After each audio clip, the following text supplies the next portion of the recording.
Welcome back, everyone, to the Wellness Center Creators Podcast. I'm Kendall, and I'm personally inviting you to the 2026 Wellness Center Creators Retreat, a 4-day immersion into restoration, strategy, and next-level growth happening September 22nd through 25th in beautiful Vancouver, Washington. Here's the real magic. You won't just learn, you'll experience. Transformational tools alongside other wellness leaders who get it. Community, clarity, and collaboration all in one place. Pick a track that meets you where you are, whether you're just blooming or ready to grow big and bold, and walk away with actionable systems, strategic coaching, movement sessions, spa experiences, and a game plan for the year ahead. Payment plans are available, and trust me, this is the kind of investment that pays you back tenfold. Head to wellnesscentercreators.com/retreats for all the details, and let's make 2026 the year you lead with clarity, ease, and exponential impact. Before we get into today's episode, I'd like to take a moment to chat about our sponsor, Jane, a clinic management software and EMR. Your evenings and weekends should be spent with loved ones, not chasing down your patients and clients for payment. That's why Jane has designed a secure payment solution that helps reduce the amount of time you spend manually following up with patients. Clients can save their credit card details and insurance policy information securely through your intake form, which can then be conveniently processed after your time together. And if they've got an outstanding balance, you can send a payment request via email or SMS that allows your patients to pay off their balance online from the comfort of their homes. To see how Jane can help you reclaim your after-work hours, head to jane.app to book a personalized demo. Or if you're ready to get started, you can use the code WELLNESS1MO at the time of sign-up for a 1-month grace period applied to your new account.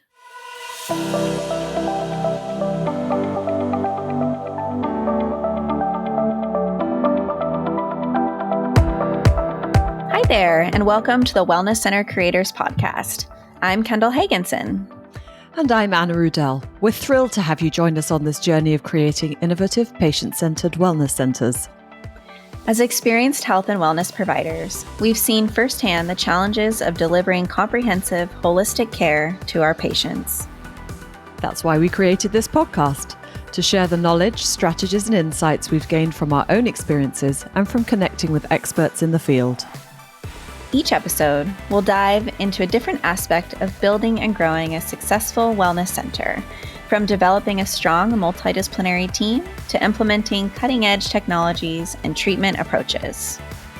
We'll also share practical tips, resources, and real-world examples to help you overcome common obstacles and streamline your processes. Our goal is to empower you with the tools and confidence you need to create a thriving wellness center that truly makes a difference in your patients' lives. So whether you're just starting out or looking to take your existing practice to the next level, you're in the right place. Get ready to learn, grow, and be inspired. Let's create something amazing together. Welcome to the Wellness Center Creators Podcast. Welcome back, everyone, to the Wellness Center Creators Podcast. I'm Kendall. Today's episode is from the archives, a special series I recorded about 4 years ago called What the Wellness Center? Anna and I are taking a brief break from recording new episodes, but I wanted to share some foundational content that's just as relevant today as it was then. In this episode, we're tackling hiring, specifically how to hire a massage therapist. But honestly, the principles I share here apply to hiring any modality. If you're looking to add team members, you'll find this one super helpful. Hi, everyone. Welcome to What the Wellness Center. I'm Kendall Hagenson. Our question today is, I have a mental health group practice and we are ready to expand to wellness services. I want to start with adding a massage therapist, but I don't know where to begin or what I need to do. Where do I even find this person? What should I consider? All the things. So that is a great question. And I have Crystal Meyer here, who is our licensed massage therapist on our team to help us out. Before we jump in, I want to thank Jane App for sponsoring today's episode of What the Wellness Center. Jane is a practice management software that loves to help you do what matters most, help people. With intuitive scheduling, online booking, charting, and billing, Jane is built with you in mind. Whether you're a small business owner or a practitioner looking to start something new, learn more at jane.app. And you'll use the code that you see on the screen at checkout and you'll get your first month free. Okay, so this question has multiple parts. So I thought it'd be helpful to also hear from an actual massage therapist who works in a wellness center. So again, this is Crystal Meyer. She's our massage therapist here at Vancouver Wellness Studio. She's been with us for 4 years now, about. She's also worked in several different types of environments and has lots of insight to share. So welcome, Crystal. Thank you for being here. Thank you for having me. Yes, I have worked in many environments. My first massage job was in a chiropractic office. I also worked in a really high-end spa as the lead therapist there. And I've also owned my private practice. So here I am. I've been here for a while and I love it. Well, good. So I have a few questions for you, Crystal, and hopefully we can answer all the parts of this person's question today. So first, I'm curious the things, and we can talk through this together a bit, the things that people should consider before putting up the job posting. So what are LMTs, what are massage therapists really looking for when they're looking at a job posting? I actually put this out to the group of LMTs that I'm in network with here in the Portland metro area and Southwest Washington. And I think the thing that stood out the most was having good pay. Mm-hmm. Massage therapists are definitely underpaid in our industry, and the work that we do is invaluable. So I feel like figuring out how to pay your LMTs well will be the most important part of that, as well as understanding that each therapist works a little bit differently. So you might envision that you want them to work 20 hours a week, when in reality, they can work 15. So being able to be flexible with how much physical labor how many people they can see per day. So building that into your language around giving more sovereignty to your LMT and how they schedule themselves. Yeah. And I think that's so important because especially when we're coming there, a lot of people in the Facebook group are mental health counselors and have group mental health practices. And so there's a certain way that group mental health practices are run, and mental health counselors can usually see more clients in a day potentially than a massage therapist can and should be seeing. And so it's important as employers that we understand that this is physical labor, right? Massage therapists are standing all day and working with people's bodies. They're taking on and really collaborating with the energy in the room of their patients as well. And it is taxing. It's a taxing job. So that's very, very important. We look at total hours per week and then the pay as well. I appreciate you talking about that because I think people actually don't know that, the large massage chains do not pay their massage therapists anything hardly. And it's really awful. It's really, really awful. It's definitely what leads to burnout, and it's what leads to really high turnover. Yeah. And for the practice owners out there, the way to be able to pay any employee more is to really look at your numbers, make sure you're covering your costs and all those things, but you might have to increase the rate that clients are paying. And so sometimes that is a difficult journey to feel like, okay, can I really increase that rate? But it allows you also to pay your providers more, which is very, very important. Yep. Okay, next question. So in the same vein, we were going to talk about actual numbers. So what do massage therapists expect to be paid? What's sort of the range? I mean, we know what we do here and the range we do, but I've heard as low as like some of the larger chains doing like $15 per massage starting out, which is absolutely absurd. Yep. Mm-hmm. Yep. And that is true. I think, when I started off at the chiropractic clinic, I was paid $25 per session. And I wasn't paid for any charting time in between, and that's just not enough. So I feel like baseline 35% of your total rate that you're charging for the session should be the starting point for your LMT with room to grow. And I think, a few of the LMTs fed back to me, their hard line is 50%, whether they're an independent contractor or an employee. I think that can be definitely shifted, because when you think about, what you're paying, if you are the employer, what you're paying for linens, what you're paying for rent, what you're paying for marketing, and all of the resources, 50% can feel a little bit high. And I do think that with an independent contractor, there is room for discussion there as well. So just figuring out what, I'm sure that we'll talk about that here in a little bit. But I would say, definitely higher than 15 to 20% of your total cost. And for us, where we are, I feel like the average cost of a session, a 60-minute session, is around $100 an hour. Yeah, when factor in, like, we give people, for a single session, it's 120, but most people are on a membership and they get a discount. So it ends up being about 100. Yeah. And I think if we were to look at Portland and, some of the businesses around here, like the average cost of this area. So competitively, there are definitely some places that offer $70 an hour. There's some places that offer $130 an hour. So I think figuring out what the rate is that you're competing with in your area is important to take into consideration. Definitely. Yeah, I think that's all right in line. And I always tell, like in my coaching group, we talk about, I think the 35% is a nice starting marker, 35 to 40%, because then it gives room to grow, and we all need room to grow. It's so important. And when we, like you said, when we look at 50% of the revenue, that's got to be kind of like where we're capping things for the most part, when we're trying to run the business.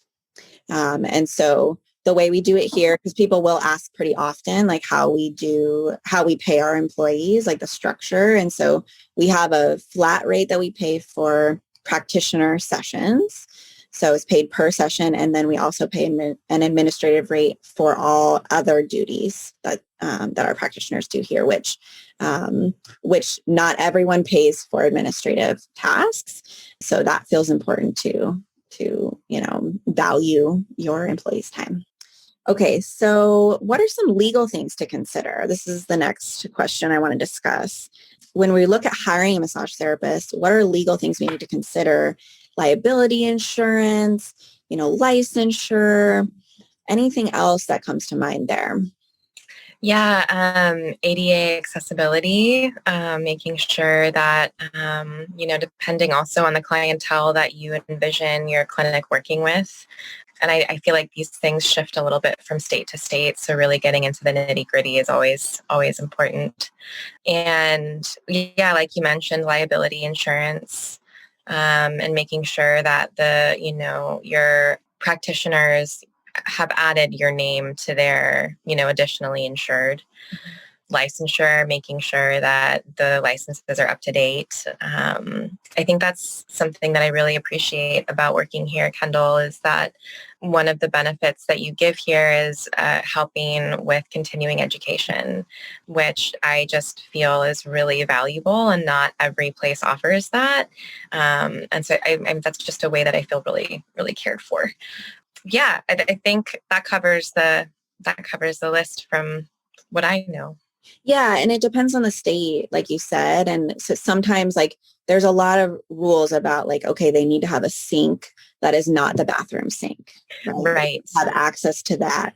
And I think in our state, right, if we have a marketing material, you're supposed to put your license number. Your license number has to, which is different. That's not for the other modalities. That's not a rule, but for massage therapy, it is. So it's just, I think the biggest lesson here is to as you're looking for someone and you find people that you think are going to be a good fit, make sure you have ask them, like, what else should I know about what you do and how you practice and what you need for your work? And that's how I really started is, I had been a client of all these modalities we have here. But when I started hiring people or bringing people to our team, I just asked them, like, what do you need? I don't know, right? What do you need to build out a massage room even, right? Which comes to our next question, actually, is what furniture and supplies do massage therapists need? And sort of the upfront costs of that. Mm-hmm. Mm-hmm. Well, obviously a massage table. A lot of LMTs have their own. I know that I came with my own, having my own practice, knowing which, tables I liked that worked for me. But if you're getting a table, I would think, to make sure that it has adjustable height, and that can be done easily, and that it's wide enough. I think there are some tables that are really small, so making sure that you have tables that fit every body. Like the cheaper introductory tables are very narrow, so I would definitely recommend staying away from those because they're also very wobbly. Yep, definitely. And it's a worthwhile investment if you're going to get, a table that's a little bit more stationary. It can also provide a little more storage in the room. Definitely, some kind of, I feel like I appreciate having like a desk or something that I can set my computer on, and, other things like I use essential oils, I do fire cupping. I think each therapist is going to, have their preferences, but really just having the framework for where they can store things. Having a closet for linens is essential. Multiple cabinets. Yeah, multiple cabinets. And having a comfortable seat for clients to sit on to kind of have that intake interview time, and having enough space in a room for the massage therapist to move around. I think it's also dependent on the modality. There are some things like Thai massage that really require a lot of space because there's a lot of really big movement. Things like Reiki require a little less space because we're really just doing smaller, movements closer to the body. But on average, I would, say just being able to walk around the table comfortably, imagining, someone pulling a limb off the table at times, is a good way. Yeah. Yeah, I mean, and you've worked in different rooms in our space too, and your room you used to work in was a lot smaller, and now you have a larger one, and I think that probably feels quite a bit better to you. It does, and it also worked. The smaller room worked, and I think that, again, like just feeling really cared for and really listened to in this space as an employee, I had a lot of faith and, trust that, if I ever needed to adjust something or if something else became available, we could have that conversation. And so the room that I'm in now did become available, and I didn't feel any hesitation in asking for what I needed, because I feel really cared for. So, yeah.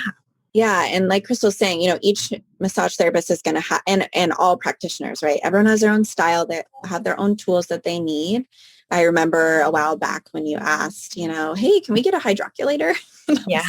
Sure. What is it?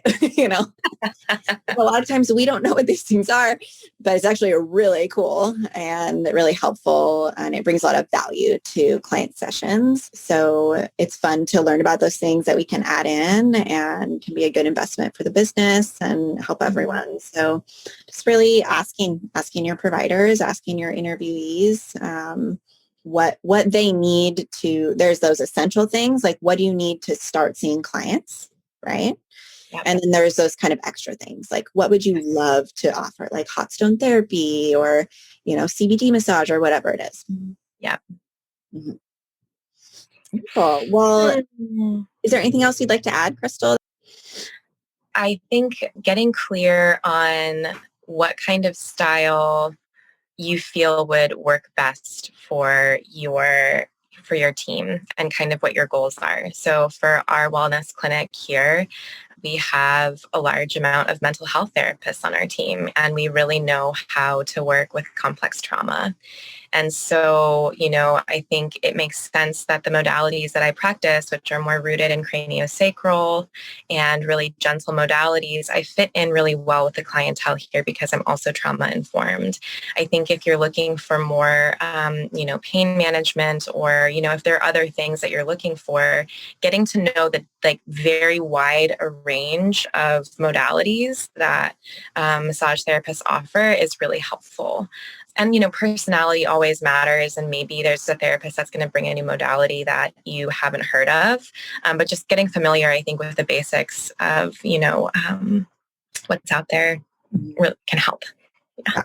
That's wonderful. Thank you so much for joining us today, Crystal. I think that was so helpful. There's a lot more to this conversation. It's just an introduction, but I hope it answers your question today and helps you get started. And as a reminder, we cover all these details in the Wellness Center Creators Coaching Group or in individual strategic coaching sessions. And you can email me anytime, Kendall@VancouverWellnessStudio.com. Have a great day, everybody. Bye.